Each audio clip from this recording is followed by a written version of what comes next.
Hello, my dear students. Today we shall be practicing some numericals based on Van't Hoff factor.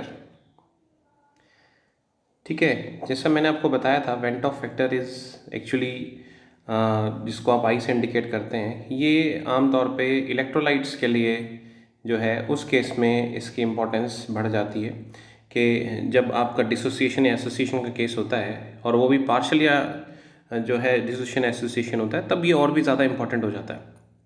तो इसमें जो है here what will do is will try an example. This is example what I am going to discuss is example 2.12.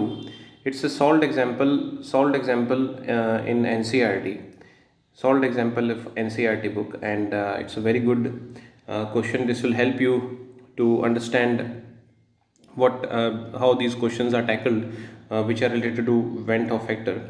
सो देखिए आप क्या है यहाँ पर जो है सबसे पहले what you can do is you can go through the question. I will just read the question and collect the data from this question.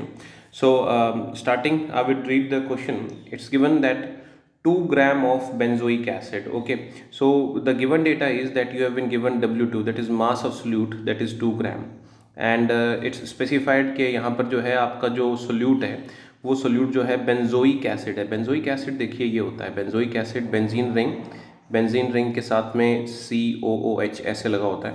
तो आपके जो है बेंजोइक एसिड जो है ये आपके पास आता है, तो आप इसको जो है अगर फॉर्मूला लिखेंगे C6H5COOH आएगा. This is benzoic acid. तो बेंजोइक एसिड का जब हम मोलर मास निकालेंगे तो इसका मोलर मास कैलकुलेट कर सकते हैं. जैसे कि यहाँ पर जो है C6 यानी कि 12 × 6.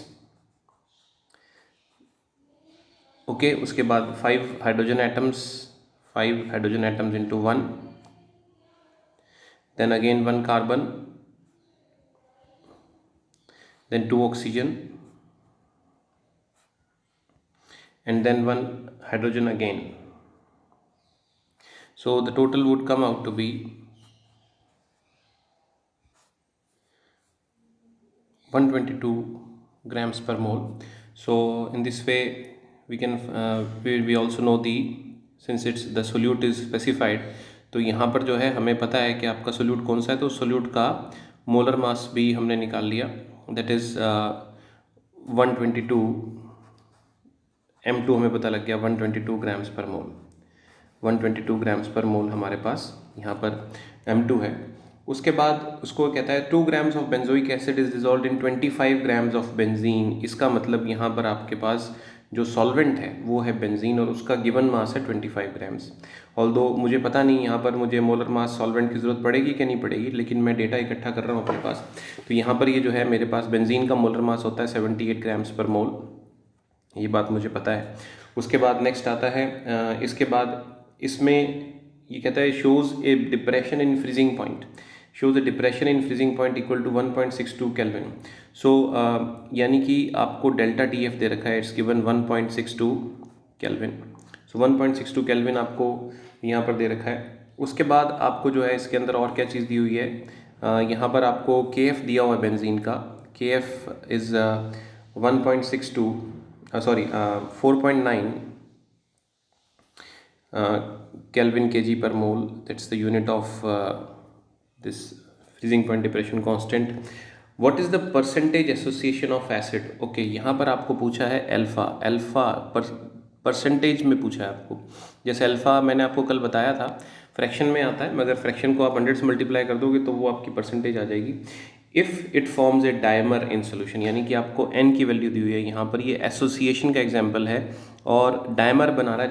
जैसा लास्ट वीडियो मैंने आपको बताया था कि जो है ये डायमर बना रहा है. इसके अंदर दो जो यूनिट्स हैं आपस में इसकी जुड़ रही हैं, तो दो यूनिट्स आपस में जुड़ रही हैं, तो जो है इसमें जो है n जो नंबर ऑफ पार्टिकल्स या molecules involve in a single association वो आपके पास क्या आता है 2. तो यहाँ पर जो है इस चीज़ को हम समझने की कोशिश करेंगे कि ये जो है अब इस क्वेश्चन को आपने सॉल्व आउट कैसे करना है कि आपने अल्फ़ा निकालना है परसेंटेज में. ओके, तो सबसे पहले जो है हम यहाँ पर क्या करेंगे, सोचने का तरीका, थॉट प्रोसेस आपका क्या होना चाहिए कि भैया निकालना क्या है, सॉल्व क्या करना है. सॉल्व क्या करना है आपको, you need to solve this alpha. तो अल्फ़ा के कितने फॉर्मूले आते हैं एसोसिएशन के केस में, सबसे पहले आप ये सोचिए.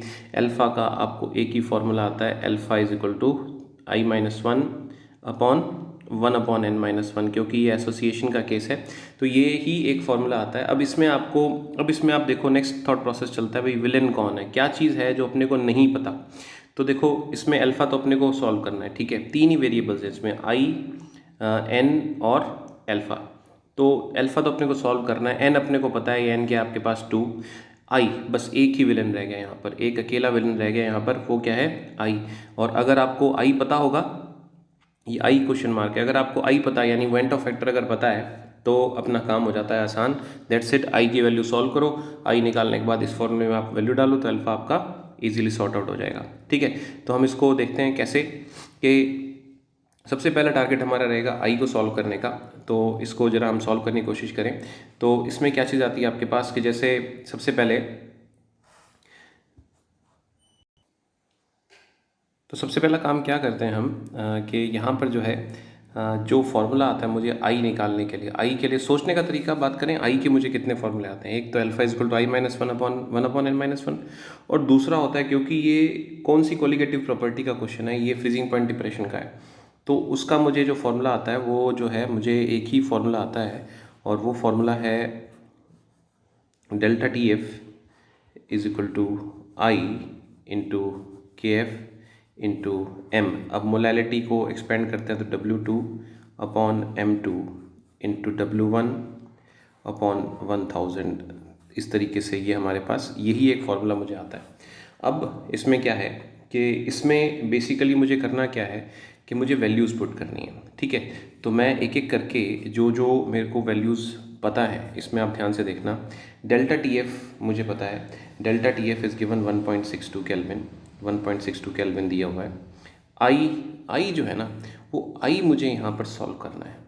ये आई जो है ये पर्टिकुलरली मुझे नहीं पता है, ठीक है। उसके बाद अगली चीज़ जो आती है, फिर जैसे आगे बढ़ते हैं उसमें तो जो है के एफ की वैल्यू दे रखी है मेरे को 4.9 केल्विन के जी पर मोल,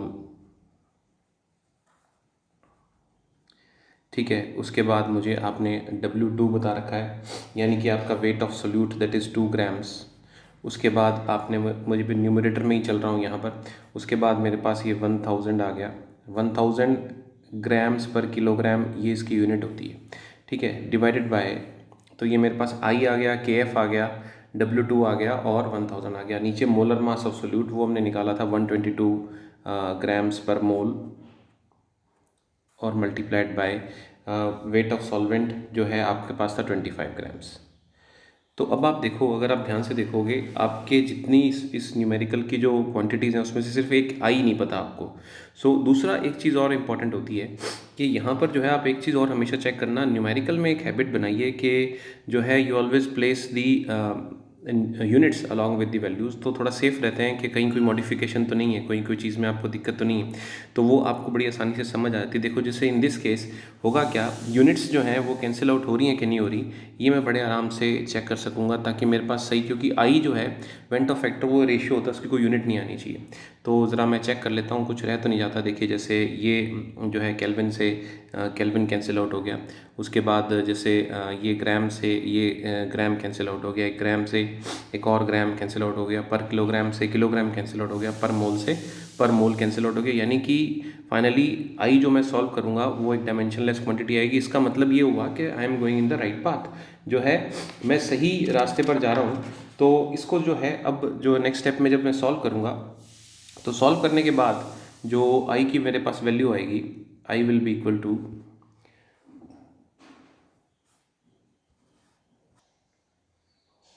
0.504।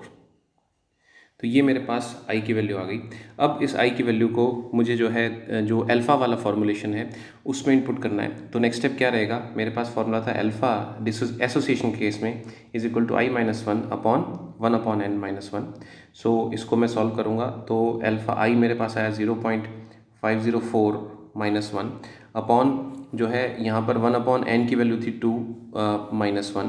तो अल्फ़ा कभी भी नेगेटिव नहीं होता, तो ये ऊपर नीचे न्यूमरेटर डिनोमिनेटर दोनों यहाँ पर जो है यहाँ पर आपके पास नेगेटिव वैल्यूज़ आएंगी।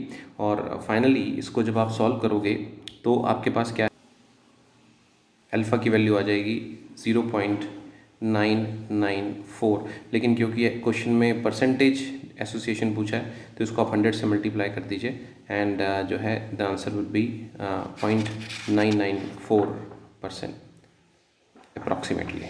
ओके.